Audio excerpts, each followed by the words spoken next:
After failing his regular high school exams, Kun is forced to attend Yokai Academy. He bumps into a vampire called Mocha, who cannot resist sucking his blood.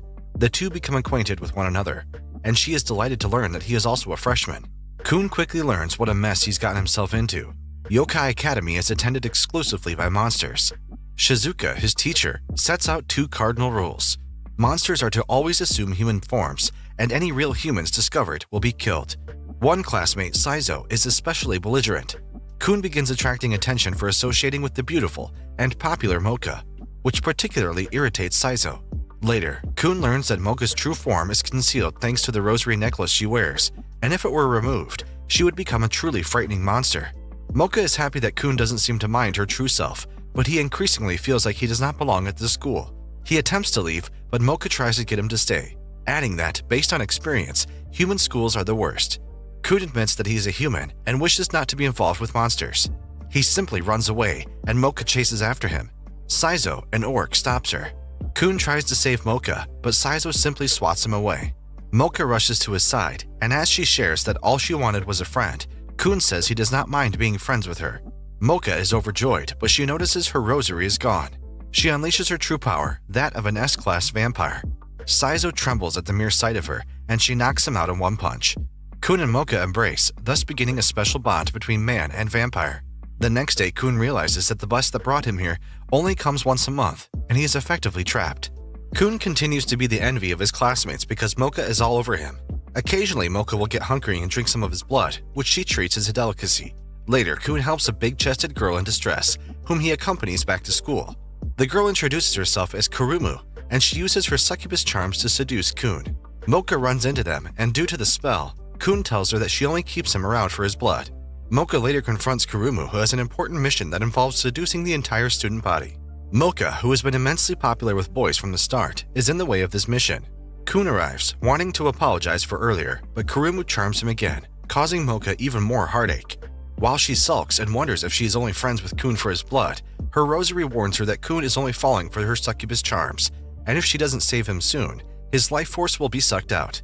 Meanwhile, Kurumu tries to complete her seduction of Kun, but his love for Mocha triumphs. Irritated, she transforms into her succubus form and intends to take him by force, but Mocha arrives just in time to push her out of the way. Their fight spills outside the school, where Kurumu explains that there are only a handful of succubi left, and since they have a strict selection process for their mate, they seduce several men at a time. Kun refuses to betray Mocha, and he takes off her rosary, revealing her true vampiric form. She quickly overpowers Kurumu, and as she moves to kill her, Kun defends her and says she's had enough. The next day, Kurumu has decided on Kun as her mate for life, triggering a love triangle. Mocha saves a witch named Yukari from being bullied by her class president Tadachi. Yukari later confesses that she has admired Mocha for a long time and wants to be her girlfriend. However, Yukari is particularly hostile towards Kun, whom she believes is dreadfully average and no good for someone as amazing as Mocha. This leads her to play out several pranks on him, causing him a lot of trouble. Kun grows tired of the pranks and lashes out, saying that Yukari should learn that her actions have consequences. But Yukari makes it clear she does not intend to make friends. Kurumu tries to calm Kun down, explaining that witches are considered half-humans, unable to fit in either the monster or human world. Kun realizes that out of everyone in school, he sympathizes with Yukari the most. Yukari is later abducted by her class president and his friends, who reveal themselves as lizard men. Having grown tired of her haughty and arrogant attitude, they decide to eat her. Mocha, Kun, and Kurumu all arrive to save her, but it is Kun's selfless act of protection that truly moves Kurumu. Mocha's rosary is removed, unleashing her vampiric form. The lizards are turned into mincemeat, and they reassure Yukari that from now on she is not alone. The next day, Yukari has developed a crush on Kun, turning the situation into a full-blown harem. Kun is confronted by the fan club coalition. They mistakenly believe that he is hoarding the 3 girls all to himself and begin beating him up, but Yukari rescues him. This experience leaves him frustrated at his own weakness, having to rely on girls to save him. The girls later discuss amongst themselves that the fan club trio have been increasingly harassing them lately. They remark that it would be best if they acted as Kun's bodyguards, adding to his troubles. Later, Yukari spots Kun leaving school grounds carrying a bag. She reports this to Mocha, who fears that he intends to leave the school altogether. Kun arrives at the bus stop where the fan club coalition is lying in wait. They transform into their monster forms, expressing their resentment towards Kun for attracting the attention of such beautiful girls. They gang up on him, but he is rescued by Mocha and the others. He mopes around that he has to be rescued again, but Mocha slaps him and reassures him there is no shame in asking help from friends. Kun gains the courage to call the 3 fan club members losers, which provoking them into combining as one big monster. Kun accidentally removes Mocha's rosary, releasing her vampire form. With Yukari and Kurumu's help, she effortlessly deals with the 3 nerds, who agree to set up a new fan club dedicated to vampires. The girls clamor for Kun to stay behind, but he has no plans of leaving at all. He just wanted to ask the bus driver to mail some letters for him. The girls are relieved, and Mocha is somewhat embarrassed that she jumped to conclusions. The next day, Shizuka announces that the bus now comes daily, and they also have installed a payphone to the human world, which is great news for Kun. To prepare monsters for the human world, Shizuka tells the class it is mandatory to join a club. While scouting out prospective clubs to join, the swimming club, headed by the bodacious Tamao, catches Kun's eye. Mocha is unable to swim due to being a vampire, but since he insists on joining, she decides to endure it. But when Kun starts getting flirty with Tamao, Mocha is unable to bear it any longer and decides to leave. Her other self encourages her to abandon Kun, as he is no good at all. Despite this, Mocha works up the resolve to return to the pool. Kun feels a little guilty for forcing Mocha into an uncomfortable situation. Tamao tries to ease his worries, but he insists on finding Mocha. Several men in the pool begin having their life force sucked out, revealing that the entire swim club is made up of mermaids who lure men to join so they can feed on them. Yukari and Kurumu attempt to fight back against the mermaids, but there are far too many of them. Just as Tamao prepares to feed on Kun, Mocha arrives to save him. But as expected, she cannot endure the water, and she begins to drown. Kurumu holds off Tamao, allowing Kun to rescue Mocha, undoing her rosary in the process. Mocha bursts out of the water, but Tamao is confident that she is too weak to fight back. Mocha goads her into jumping into the sky, allowing her to kick Tamao into a net. Kun rushes to Mocha's side, but she slaps him, saying coldly that the other Mocha was crying her eyes out, and he doesn't understand the first thing about her. The next day, Kun properly apologizes to Mocha for how he acted, and the two reconcile. Shizuka, overhearing their conversation, invites them to join the newspaper club instead, which Yukari and Kurumu also eagerly apply for. Kun and the others attend their first newspaper club meeting, where they meet its president, Jin. He presents the girls with flowers and seems to be an outgoing and friendly guy. Yukari suggests that for their next article they write a feature on the Peeping Tom, who has been terrorizing the women recently. Jin develops a fondness for Mocha, who he intends to make his woman. While setting up posters asking for citizen information, he frames Kun into looking up the skirts of Mocha and Kurumu, who immediately slap him in retaliation. Mocha's vampire self later warns her that Jin has a scent of danger. The next day, Jin plots to drive a wedge further between Mocha and Kun. He brings Kun near a window and frames him as the infamous Peeping Tom, taking photos as evidence. His reputation plummets almost instantly, turning even his friends against him. Yukari and Kurumu are doubtful that he could be the true culprit, and they conduct their own investigation. Meanwhile, Jin tries to dissuade Mocha from seeing Kun, showing the photos he took earlier. She continues to have her doubts, but Yukari and Kurumu arrive and execute a flawless cross-examination, revealing Jin to be the true culprit. As he takes a step back, voyeur photos he took spill out from his pants. He decides to make Mocha his woman by force, transforming it into his werewolf form. Kun throws himself in between them, but he accidentally removes Mocha's rosary, and you know what comes next. Mocha assumes her vampire form, initially struggling against Jin's blinding speeds. But when the mood is obscured by clouds, having Jin's strength, she manages to catch him and push him off the building. The next day, the newspaper club released an expose revealing Jin to be the real Peeping Tom. After another successful print, the newspaper club decide to hold a party, except for Jin, who has already left to hit on girls. Kun is suddenly approached by a girl named Shirayuki, who appears to be a fan of his work. She suddenly shows up to class after being absent for nearly an entire month. Later, she shows Kun a scrapbook of all her favorite articles of his work, as she kept up to date with the newspaper. She later prevents him from attending the celebration party, insisting the two are meant to be together. Revealing herself to be a snow woman, she holds Kun captive in ice and sends an ice clone to kill Mocha, whom she views as a nuisance. She prepares to encase Kun completely in ice, but Mocha and Kurumu arrive to rescue him. Shirayuki throws a tantrum and escapes, but she is found by Kotsubo, another teacher, whom she nearly freezes to death. There are now talks of expelling her completely, but Kun takes responsibility for rejecting her harshly. He finds her by the cliffside and reassures her that Kotsubo will live, but she strangely turns hostile. Jin arrives with new evidence revealing that Kotsubo first attempted to molest Shirayuki, and he was merely frozen in self-defense. But the damage is done, and Shirayuki loses all trust in Kun and his friends. She summons a vicious snowstorm and several ice clones, but she almost falls off a cliff.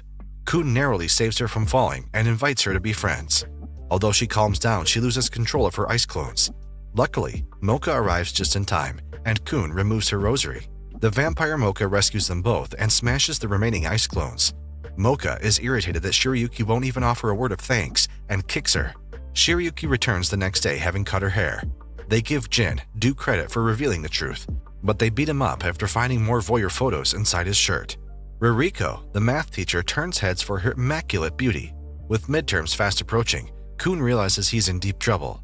He has a study session with the rest of the newspaper club and is grateful for the notes that Mocha provides him.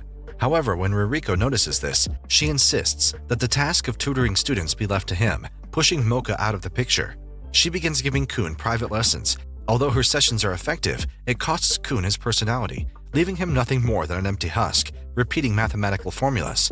Mocha tries to catch Kun to give him some handwritten notes, but Ririko pushes her out of the way, remarking that the real reason why Kun can't study is because of her.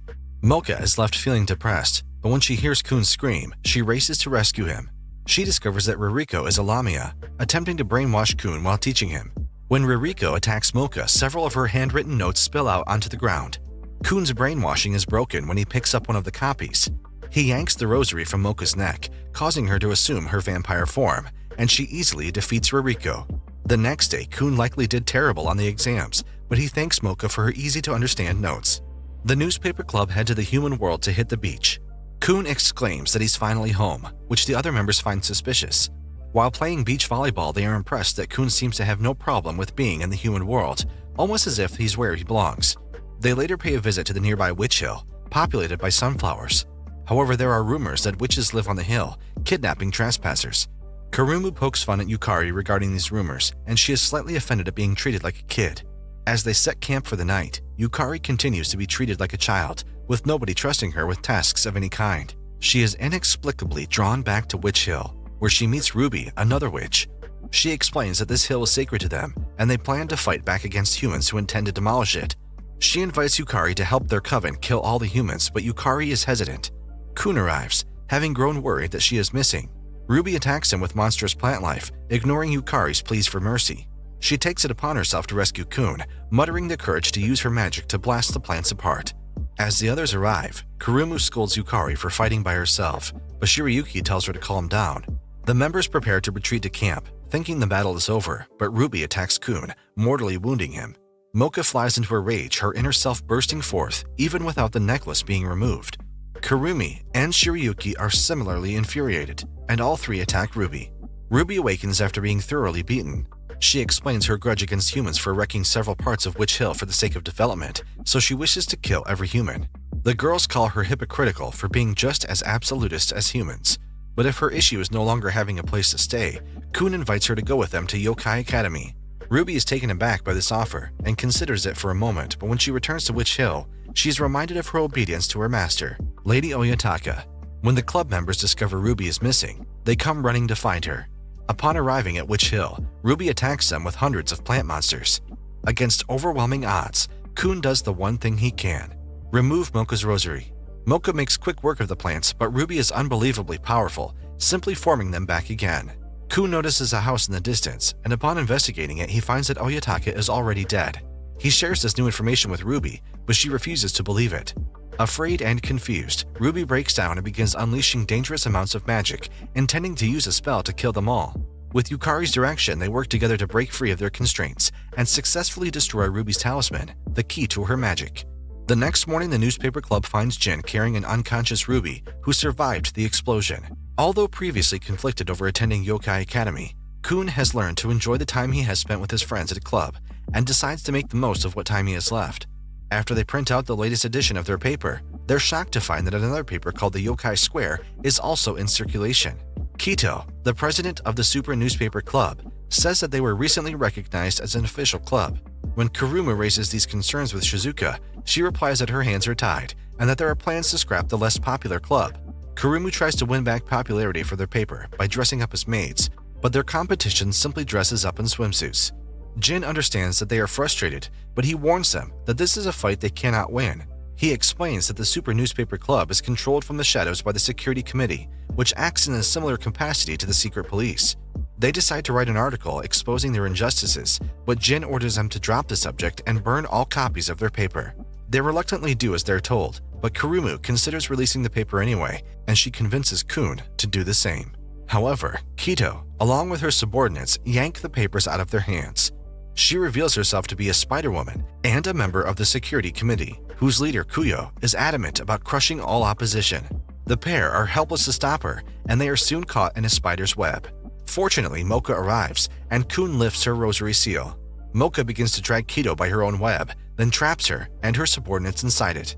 Afterwards, the newspaper club agreed to release an article exposing the truth behind the security committee. They begin gathering photo evidence of the security committee's shady dealings. Fortunately, Shirayuki was able to coerce the fan club trio into testifying, but when they visit them in their courtroom, the security committee has already whisked them away. Without new witnesses, they can do nothing but twiddle their thumbs. However, during one class session, the security committee arrests Kun under suspicion of being a human, and he is whisked away in chains. The only members left free, Yukari and Jin, are forced into hiding. He is interrogated at length about his true identity, and they produce testimony from various eyewitnesses that say they have never seen him transform into his monster form at all, even to save his friends. What convinces Kuyo even more is that even his friends don't seem to know what kind of monster he is. Mocha is placed under intense scrutiny, and her interrogator begins torturing her with water. Kuyo threatens that if Kun doesn't come clean soon, he might just dip Mocha in the pool.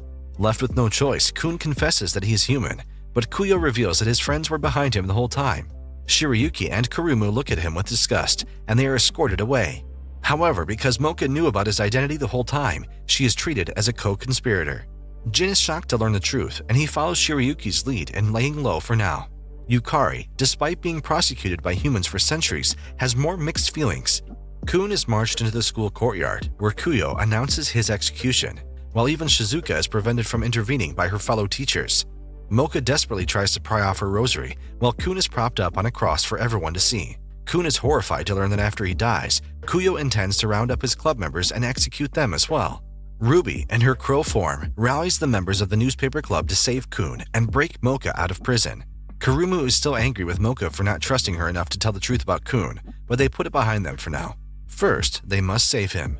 They conduct a daring rescue, and while Kurumu and Ruby carry him to safety, Kurumu and Yukari take care of Kuyo's subordinates. When Kuyo chases after Kun, Mocha follows him. She reaches the school roof just in time and is relieved to see him safe and sound. However, their reunion is short-lived as Kuyo hurls a spear of flame at Kun's heart, mortally wounding him. As he draws his last breath, he asks Mocha to take care of the club right before he releases her seal. Mocha flies into a rage and attacks Kuyo, then immediately attempts to revive Kun. She plans to inject him with vampire blood to rapidly heal him. The others hold off the fox demon Kuyo, who proves to be a powerful foe. Only Yukari and Ruby's twin sealing array and crow summon manage to harm him, but this merely brings him to his final form, making him even more dangerous. Mocha joins the fight, her attempts to revive Kun fruitless. Kuyo seemingly kills her with a flame wheel, but he is shocked to see that Kun has survived his injuries, thanks to Mocha's blood infusion. With Jin's help, Mocha performs a single kick that sends Kuyo crashing straight through the school building. Kun is given credit for defeating Kuyo, and since no ordinary human could possibly beat a fox demon, he is allowed to stay. He later visits Mocha in the clinic, and when they try to kiss, the other girls arrive to break them up. His secret is safe for now, and his school life at Yokai Academy is just beginning.